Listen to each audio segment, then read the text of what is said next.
With my first system being the NES, I'm no stranger to hard games. From Castlevania to Bloodborne, there is a sense of accomplishment after overcoming a good, challenging game. One series that continues to offer a challenge is that of the Shiren the Wanderer. Now, while most of this series never left Japan, thanks to the hard work of fans, English speakers can enjoy another entry from this series. And it's on the N64 of all systems. Hey there, this is Mega Blade J, and today I will be reviewing Shiren the Wanderer 2 Oni Invasion Shiren Castle for the Nintendo 64. Shiren the Wanderer 2 Oni Invasion Shiren Castle is a roguelike turn-based dungeon crawler. It was made by Chunsoft and published by Nintendo in Japan on September of 2000. The Shiren games are part of the Mystery Dungeon series of dungeon crawlers and have been around since the Super Nintendo. It started with Tornico's Great Adventure Mystery Dungeon, which starred one of the main characters from a Dragon Quest game. After this, the character Shiren was created and has been the main character for the series. Since then, there have been many mainline, spin-offs, and games inspired by this series. Some include the Pokemon and Chocobo Mystery Dungeon games. Now, this game is not the same as Shiren 2 on DS. That was actually a remake of the second Shiren Game Boy game. To avoid confusion, I'm just going to call this one Shiren 64. The story takes place before the first Shiren game, back when Shiren was a 10-year-old boy. One day, he and his talking weasel companion, Kappa, are wandering, get it? Around the woods and stumble on a town. When they stop to eat, the town is attacked by a horde of Oni. After some Shirenanigans, time to open the window! Oh no! Why? Why is this happening? Surprise! My eyes are on fire! Ah! Okay, I'll stop. Shiren gets mistaken for a chosen one. According to legend, he is destined to build a castle that will help defend the village. He agrees and starts crawling through dungeons, fighting baddies, and collecting material to build his castle and defeat the Oni menace. While not very deep, the story kept me entertained. It had an assortment of zany characters and even had a few touching moments here and there. While the story is lighthearted and pretty funny at times, the main draw of the Mystery Dungeon series is, of course, its dungeon crawling. Like other games in this series, Shiren 64 is a turn-based, roguelike, dungeon crawler role-playing game. The main gameplay loop is to start off in town for some story, load up on items, then head off into the dungeons to collect loot and materials. You then return to town, use your material to build your castle, rinse and repeat. There are 3 main dungeons to explore, with a final, very hard one appearing near the end of the game.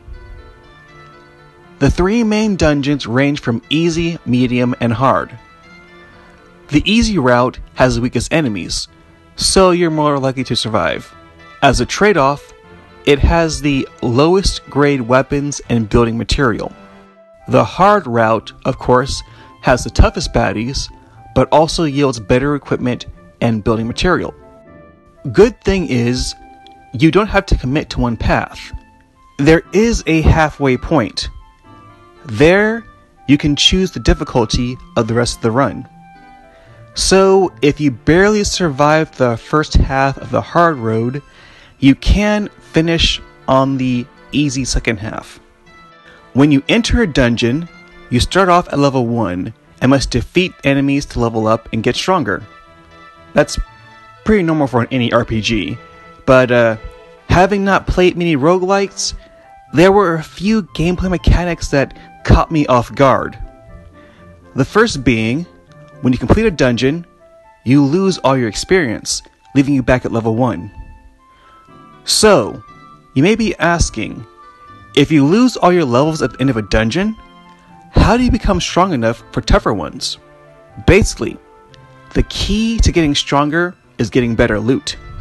When you complete a run, you get to keep all the items in your inventory, including the weapons and shields. These items will add to your base attack and defensive power, even at level 1. This will allow you to survive long enough to level up and explore the harder routes. The main goal of this game is to build an Oni resistant castle. This is done by collecting building material from dungeons. At the end of each run, you will end up in a small mountain village. While here, you can put your money in a bank, exchange your material for castle parts, or if you have enough, just plain buy material. After, you'll return to the main town and use the parts to build a section of your castle. The story progression seems to be tied to how completed the castle is, with story scenes happening after certain levels of completion. Around the middle of the game, your castle will start to be attacked by Oni. These attacks can damage and break parts of your castle. When this happens, you will need to collect more material to rebuild the broken part. This can be countered by using higher quality, tougher to break material gained from the harder dungeons.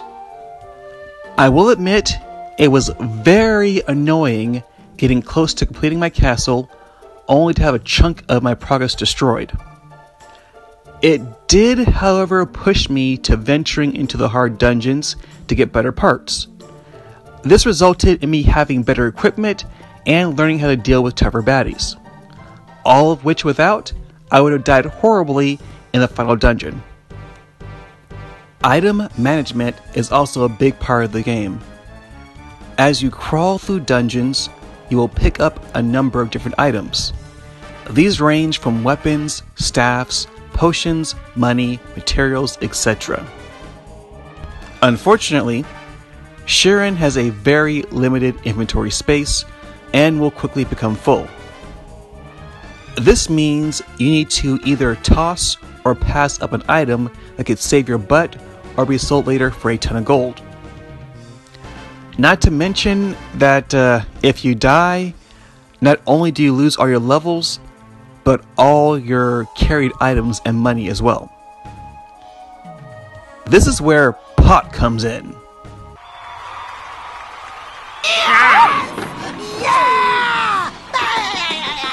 No, not that kind of pot. Boo! You stink! Along your travels, a variety of pots can be either bought or found in dungeons. The most basic ones store 4 to 6 extra items, greatly expanding your inventory. Other kinds of pots can combine items, change one into another, or even capture and hold enemies. Knowing what pots can do and when to use them is crucial for surviving tougher runs. As you progress through a game, you will gain a number of colorful allies who can fight by your side. Like you, they can level up and become stronger. The party will share experience, and if one dies, they will reappear back at their regular meetup spots. Having allies is not needed to complete the game, but can make dungeons and boss fights easier. Sometimes. While they can't trigger traps, the AI will auto-attack and charge towards any baddie in range. This can lead to them wandering away from the group and getting ganged up on by enemies. They can also get stuck on corners and wander away if they get too far away from you. The larger the party, the more this seems to happen. So while bringing your entire crew can let you lay waste to most monsters, the effort to keep track of and keep a large group like that alive may not be worth the hassle. The music is pretty darn good. It had a strong Japanese influence and reminded me a lot of the Dragon Quest series. After doing some research, I found that was because the composer was none other than the late Koichi Sugiyama of the Dragon Quest series. His style is instantly recognizable and adds a lot to the atmosphere of the game. Once beaten, there is a lengthy monster collecting post-game quest. You can also revisit the dungeons for better loot, take on a hidden dungeon, and rebuild your castle with better material to turn it gold. So, if you're a completionist, you will be busy for a very long time. The main issue I think most people will have will be this game's repetition and its difficulty. Yes, I will admit, only having 3 main areas to explore for the majority of the game does get repetitive. But each run is randomly generated. This means that level layouts, traps, enemy locations, items, and exits are different every time. This randomness really helps keep the main dungeons from feeling too stale and repetitive. As far as difficulty is concerned, like most dungeon crawlers, the game is hard and meant to be a challenge. You're not supposed to just ramble your way through. If you don't take your time and carefully think about your next move, you will be returning to the town empty-handed a lot. Taking the time to learn this game's systems will make it a heck of a lot easier and way more enjoyable. For info like this, I would suggest looking up the fan-made guide for help. It has a ton of useful info on the game's equipment, baddies, and many more useful tidbits. The game was only released in Japan, but there is an English fan translation online. If you want to buy a physical copy, it's going pretty cheap on eBay for around $20 to $50. Overall, I had a fun time with Shiren 64. This is hands down one of the best N64 RPGs I've ever played. The only other one being Paper Mario, but that's besides the point. It had a lighthearted story, deep gameplay mechanics, took over 20 hours to beat, and was a fun, challenging RPG. This is another hidden gem that really should have came out west.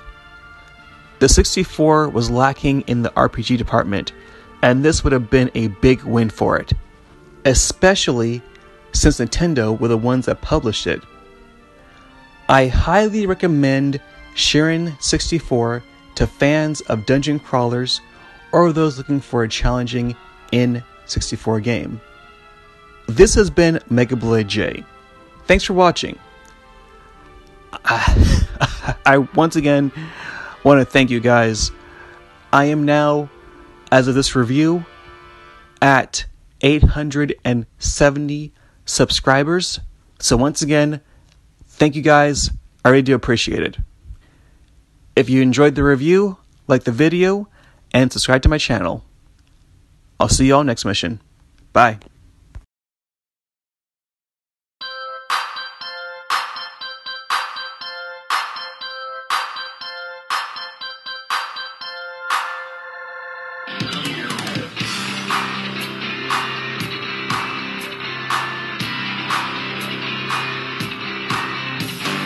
There are 3 main dungeons. Shiren has a very limited inventory. There is a pretty meaty. God. Having allies is not needed.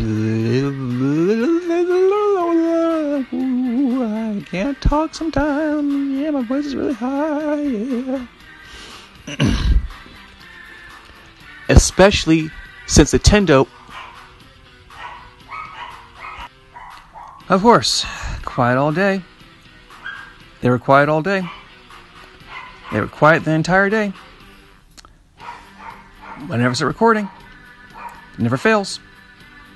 Never fails.